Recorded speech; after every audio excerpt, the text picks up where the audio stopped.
sampai hari ini. Kita sudah di bulan Desember pada 8 Desember 2020. Ibu Bapak Saudara, di tangan saya ini ada batu kecil. Ibu Bapak bisa lihat batu ini? Bisa?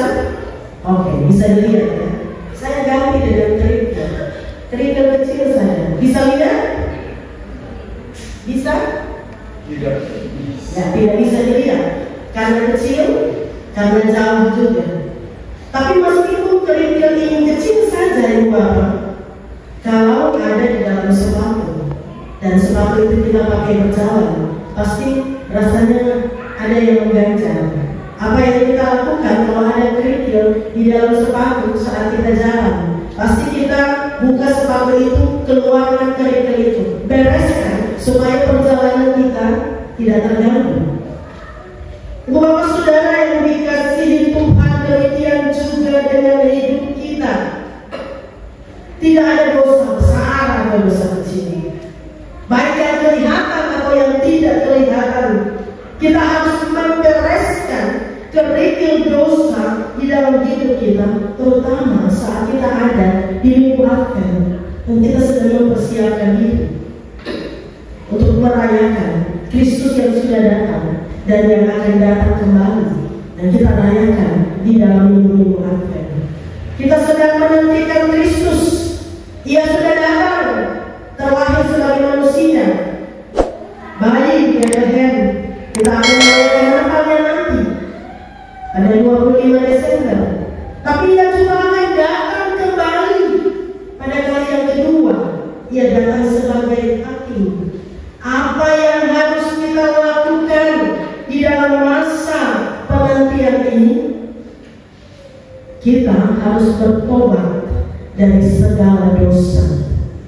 Tema kita pada minggu ini menantikan Kristus dengan pertobatan dalam perbuatan kasih, keadilan, dan rasa syukur. Menantikan Kristus dengan pertobatan dalam perbuatan kasih, keadilan, dan rasa syukur. Ibu Bapak Saudara sekalian, bertobat adalah berbalik dari jalan yang salah kembali kepada Allah dan tidak mengulang lagi kesalahan itu.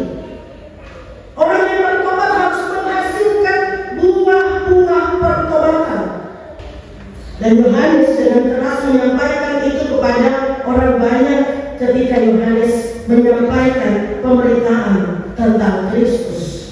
Orang Israel, orang-orang Yahudi, mereka berpikir dan memandang enteng pertobatan. Dong pikir dong itu sudah anak-anak Abraham, keturunan Abraham, bangsa pilihan, pasti dapat hak istimewa, sudah pasti diselamatkan. Tapi Yohanes dengan keras bilang kepada mereka, hai kamu keturunan ular beludak.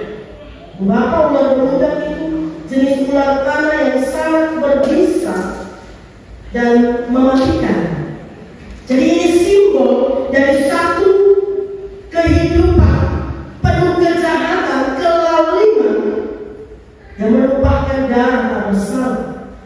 Yohanes dengan keras menegur orang-orang Yahudi ketika mereka menganggap diri mereka istimewa.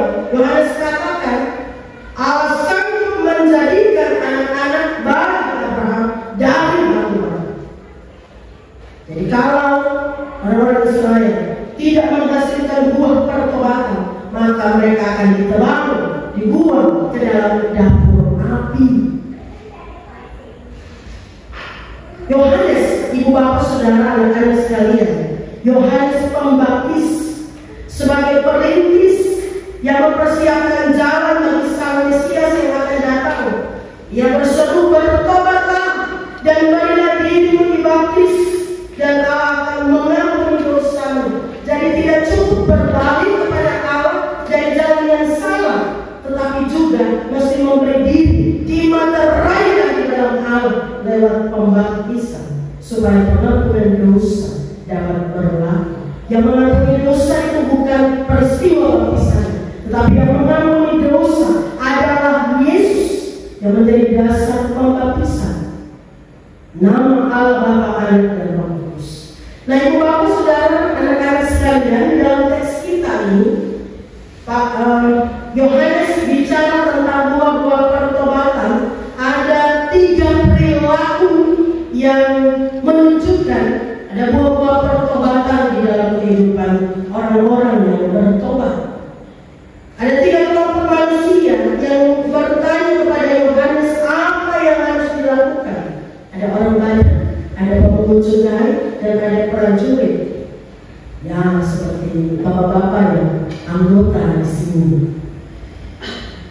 Yohanes bicara yang pertama tentang berbagi baju, makanan kepada yang tidak punya.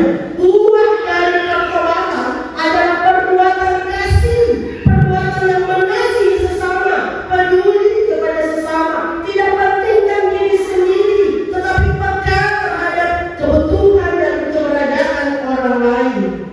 Dan ini Bapak Saudara, bukan hanya soal berbagi secara materi saja, tetapi bahwa relasi kita dengan sesama adalah relasi yang baik. Jadi di masa akhir ini, kalau ada yang masih menyimpan kemarahan, ayo berdamailah. Kalau ada yang masih menyimpan kebencian, ayo mengampuni.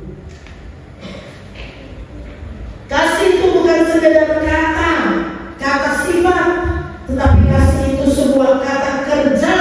Karena kasih bukan hanya untuk diucapkan, tetapi untuk dikerjakan, untuk dilakukan.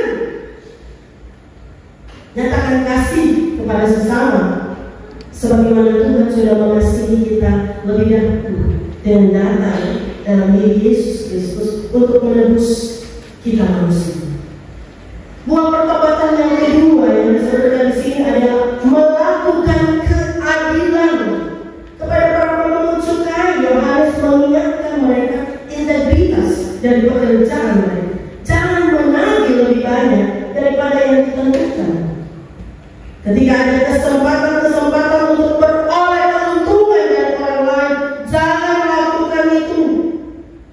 Ini terkait Bapak Saudara dengan konteks Palestina di masa itu ketika sedang dikuasai oleh kerajaan Romawi. Para pemuka masyarakat menjadi penjilat penguasa. Imam besar memperkaya diri. Yohanes tegaskan bertobat dari cara hidup yang demikian.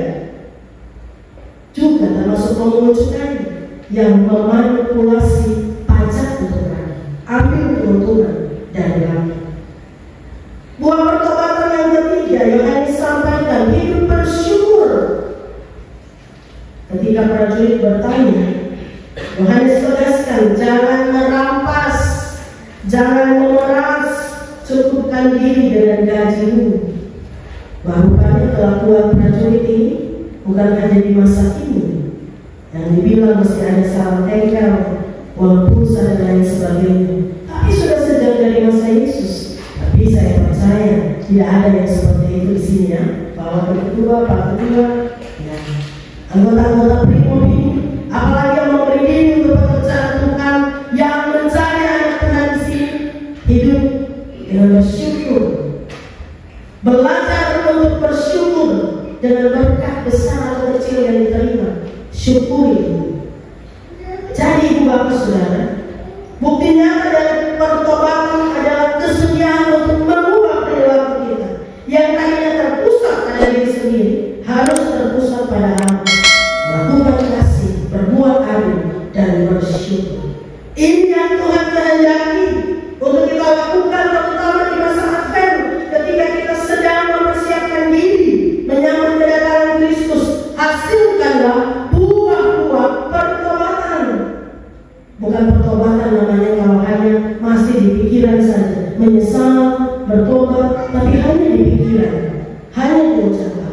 Bukan pertobatan namanya kalau masih ulang lagi, menikmati dosa lagi, rasa bahwa batu kecil tidak apa-apa, masih bisa jalan. Bapak Saudara, seruan Yohanes bagi Israel hari ini diperdengarkan lagi untuk saya, untuk Ibu Bapak Saudara.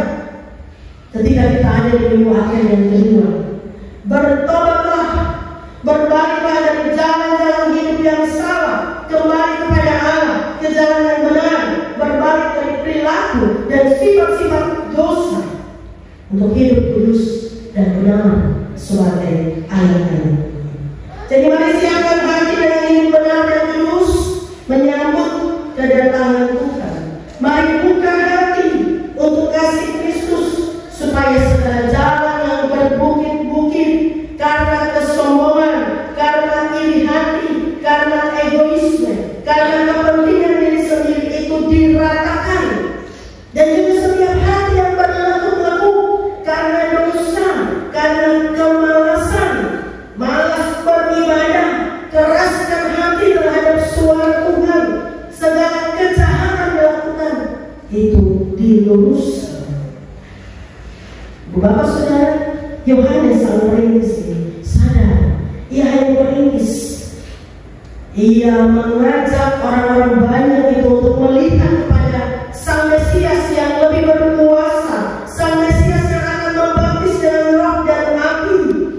Dan Yohanes terus memberitakan Injil, meskipun sampai di penjara. Ada risiko dua, dan pertobatan dan hidup di dalam Tuhan. Buahnya adalah buah-buah berkat. Tuhan berkati keluarga dan para anggota, warga jemaat semua, juga para anggota yang selalu setia untuk Tuhan di tengah-tengah jemaat di sini. Tuhan memberkati.